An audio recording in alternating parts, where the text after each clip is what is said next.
ঈদের এই ঈদেরা আমার থেকে আগে অনেক ভালো লাগতো।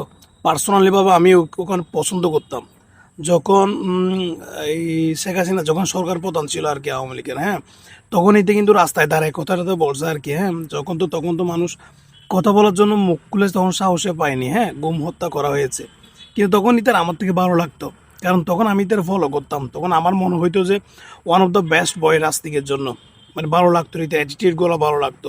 আর মানুষ যখন ইতারে কি মধু তারেক বলতো, সেটাও পার্সোনালি ভাবে আমার খারাপ লাগতো, কারণ এটা রাজনীতির জন্য তখন একটা অন্যরকম ছিল। কিন্তু আসলে বাংলাদেশে এমন একটা অবস্থা, আপনি যদি টাকার উপর বসেন আপনি সবগুলো ভুলে যাবেন, কোনটা ভুল কোনটা খারাপ আপনি সবগুলো ভুলে যাবেন। আপনি মানুষকে বিচলিত করবেন এবং বিতাড়িত করবেন, এটা হচ্ছে স্বাভাবিক। এখন ইতার অবস্থা হচ্ছে যে ঠিক এমন, ইতে যে এখন মানে ইতারে যে এখন মধু তারিখকে কিনলে বলে আমি এখন বুঝছিলাম, মানে টাকার উপর পড়লে বা টাকার উপর আপনি বসলে আপনি নিজেকে আর ধরে রাখতে পারবেন না, ঠিক সেম ইতের মতো।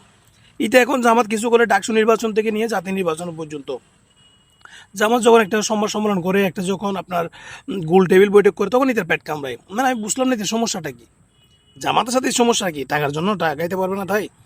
ওই যে বললাম আমার থেকে টাকা ভালো লাগতো, কিন্তু এরপর থেকে এদের কয়েকটা কার্যকলাপ দেখে আমার পুরা এদের প্রতি কি একটা অন্যরকম একটা অ্যাটিটিউড চলে আসছে, কারণ এগুলো তো রাজনীতির জন্য মানায় না। মানে ভাই আপনি রাজনীতি বাংলাদেশে করবেন ঠিক আছে, আপনি টাকার উপর বসবেন আপনি সবগুলো বলে যাবেন, তো এটা কি তোর রাজনীতি? মানুষ আপনার বালাগুলো আর কেমনে তুলে ধরবে? আমার থেকে একদের ভালো লাগতো, এখন ইতার আমি কি বলবো আর